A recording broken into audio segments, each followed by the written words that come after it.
శ్రీ గురుభ్యో నమ. ఓం నమో భగవతే వాసుదేవాయ. నిత్య భగవద్గీత యజ్ఞంలో భాగంగా ఈవేళ మనం 4వ అధ్యాయం జ్ఞానయోగమనందు 41వ శ్లోకాన్ని పరిశీలన చేసుకుందాం. యోగ సన్యస్త కర్మానం జ్ఞాన సంచిన్న సంశయం ఆత్మవంతం న కర్మాణి నిబధ్నంతి ధనంజయ. భగవానుడు చెబుతూ ఉన్నాడు, ఓ అర్జున, నిష్కామ కర్మయోగముచే కర్మ ఫలములను త్యజించిన వాడును లేక ఈశ్వరార్పణమునర్చిన వాడును జ్ఞానముచే సంశయములు నివర్తించిన వాడును అగు ఆత్మనిష్ఠుని అనగా బ్రహ్మజ్ఞానిని కర్మములు బంధింపనేరవు. కర్మలెవరిని బంధింపకుండును అను ప్రశ్నకిచ్చట సమాధానము చెప్పబడినది. కర్మ ఫలములను త్యజించి జ్ఞానముచే సమస్త సంశయములను పోగొట్టుకొని ఆత్మయందు నిలుకడును పొందినట్టి జ్ఞానిని కర్మలు బంధింపనేరవు. కర్మ ఫలములను ఈశ్వరార్పణము చేసి సంగరహితుడై ఆత్మయందు స్థితి కలిగి ఉండు వానిని, ఆత్మయందే స్థితి కలిగి ఉండు వానికి దృశ్యమగు దేహమునందు అహంభావ ఉండదు గనుక కర్తృత్వ భావము లేనివాడై ఉండుట వలన కర్మలతనని బంధింపనేరవు. అట్టివాడు నిరంతరము కర్మలను ఆచరించినను వాని యందు తగుల్కొనడు, బంధమును కలుగదు. యాలయనగా బంధమును అది కర్మలు చేయుట ఎందు గాని చేయకుండుట ఎందు గాని లేదు. ఫలాభిలాష ఎందు, కర్తృత్వ బుద్ధి ఎందు, సంగమునందు మాత్రమే బంధము కలదు. మరియు ఆత్మనిష్ఠుడగు వానికి సమస్త కర్మలను జ్ఞానాగ్నిచే దగ్ధములైపోవుట వలన ఇక వాని అవి ఎట్లు బంధింపగలవు?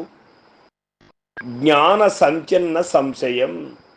జ్ఞానము కలుగునంత వరకు జీవుని సంశయములు బాధించుతూనే ఉండును. ప్రత్యక్ష జ్ఞానము కలిగిన మీదట సందేహములన్నీ పటాపంచలైపోవును.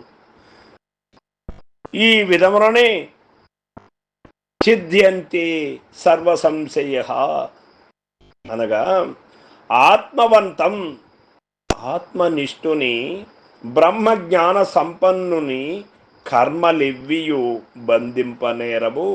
ప్రపంచములోనొక ఆత్మజ్ఞానిని తప్ప తక్కిన వారినందరినీ, వారు ధనవంతులైనను, బలవంతులైనను, విద్యావంతులైనను, సౌందర్యవంతులైనను, వారికి ఎంత పరివారమున్నను, ఎంత సంపద, కీర్తి, పేరు, ప్రతిష్టలు ఉన్నను కర్మలు బంధించి వైచును.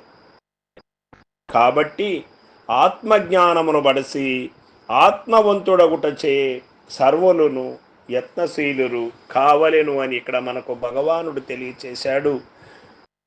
నిష్కామ కర్మయోగముచే కర్మ ఫలమును త్యజించువానిని లేక ఈశ్వరార్పణము చేయువానిని, జ్ఞానముచే సంశయములు నివర్తించిన వానిని, ఆత్మనిష్ఠుని, ఈ దీనికి సంబంధపడినటువంటి ఒక ముగ్గురిని కూడా కర్మలు బంధించనేరవు. కావున కర్మలచే బంధింపబడకుండుటకు గాను సాధకుడు ఏమి యొనర్పవలయను అని ఆలోచన కలిగినప్పుడు కర్మ ఫలములను త్యజించి వేయవలెను. కర్మములు ఆపవలసిన పని అటువంటిది ఎక్కడా లేదు. కర్మము అనగా పని. మనము చేస్తున్నటువంటి యుద్ధయుక్త ధర్మం, మనము చేస్తున్నటువంటి పనులను ఆపేసి సంసార బంధముల నుండి వైదొలిగి సన్యాసము ధరించి, కాషాయ బట్టలు ధరించి ఎక్కడో గుహలలోనో ఆశ్రమములోనో కూర్చోమని ఎక్కడా కూడా భగవద్గీత చెప్పలేదు పరమాత్మ. భగవానుడు ఏం చెబుతూ ఉన్నాడు ఇక్కడ?